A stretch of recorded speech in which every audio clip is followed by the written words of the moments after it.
Going on? How y'all doing? So, as a Heat fan, I gotta talk about the season, the pros, the cons, and the indifferences. It's a great accomplishment to be the first ever play-in team to make it to the finals. It says a lot about their character. It says a lot that they beat a Milwaukee Bucks team that a lot of people saw going to the finals because Giannis and Jokic are the 1 and 1A best players in the world. So I can't argue that was a big win. Says a lot to beat a New York Knicks team who, with Jalen Brunson, had some people turned, had to beat Cleveland. But that was a good one, knew that. But then to beat Boston, and that became more dramatic. And I do believe going 2 to 3 extra games with them wore the Heat down in the finals. I think they had to finish them off in 5 or 6. Uh, Going 7 with Boston, I think, did a little tore them up. But, Denver was a better team, more talented.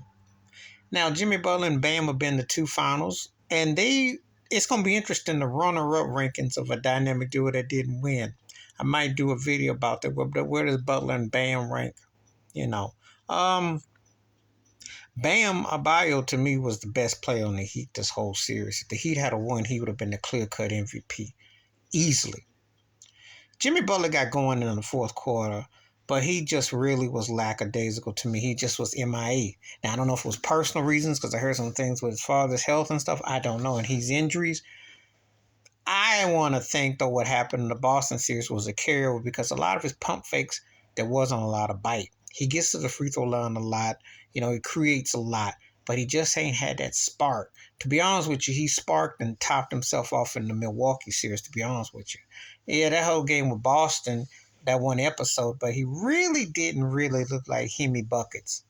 To me, he was MIA. Max Strauss made up for 2 donuts in this series, but again, Duncan Robinson. Now, I wonder if Tyler Hero plays. I just don't know. Kyle Lowry almost turned the clock back. That was impressive what he did. Kevin Love has some spurts. But the problem is that you can't put, when you got a hole in your pants or your shoe, you can only patch the hole up so much before eventually you got to throw them out and get a new pair. And the Heat got to do some tweaking. Pat Riley is a superstar-based dude. He likes finesse and he likes toughness. So you got to have a yin and a yang. They got to get a name brand player to complement Bam and Jimmy Butler. Because I'm a firm believer if you get a guy that steps between the two of them, you got yourself a fighting chance. This here was what we call a professional beatdown. This looked like the Heat against the Spurs in 2014 with the margin of victory, except the difference was the Heat caught a break in the sense that Denver didn't unload. Portis got off going late. Gordon couldn't really go in.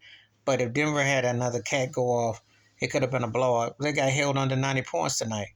And they were held under 100 points in 4 games, so that's not close. They played with a lot of spunk tonight, the best they look. Even the game that they won, they caught Denver sleeping and getting cocky, but they never were really in it. So it's great as a runner. I'm going to say it like this. I'm one of those people that runner-up ain't bad because you really didn't stand a chance to win. And I'll admit it with this, just like when the Heat lost to the Lakers in 2020 and they lost to the Spurs in 2014. This was a different type of beatdown because Jokic he was better what you had to go against. A guy that can play a point center is ridiculous.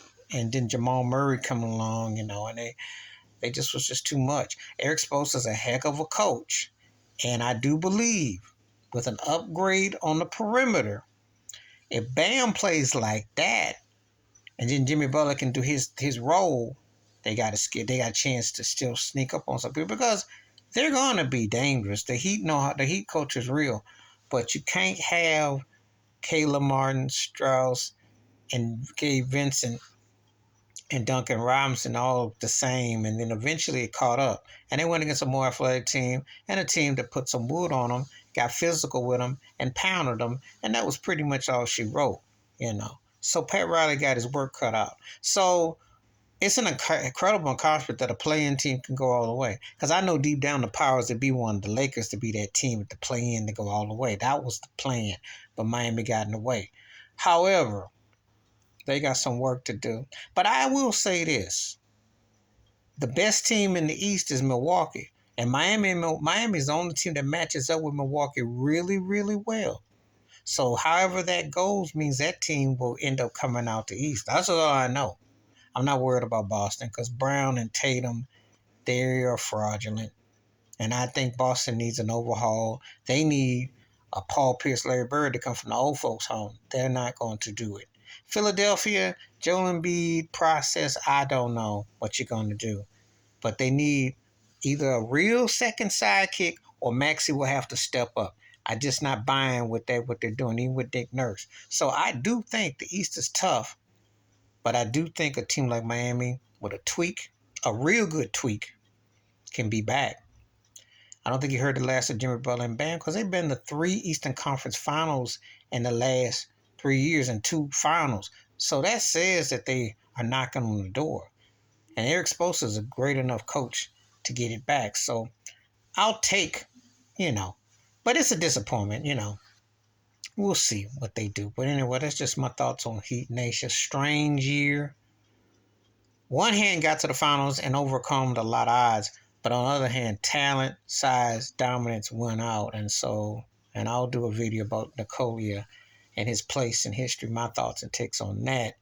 But he got a lot to hold his head about. They fought hard, they tough, and they battle tested. And I just think you got to get some of the right pieces. So we'll see. All right, that's my thoughts on the Miami Heat. Please hit like, subscribe, welcome thoughts, comments, and I do respond. Thank you. Wash your hands, keep your mind clear, watch for another. Share the video if you're liking them out.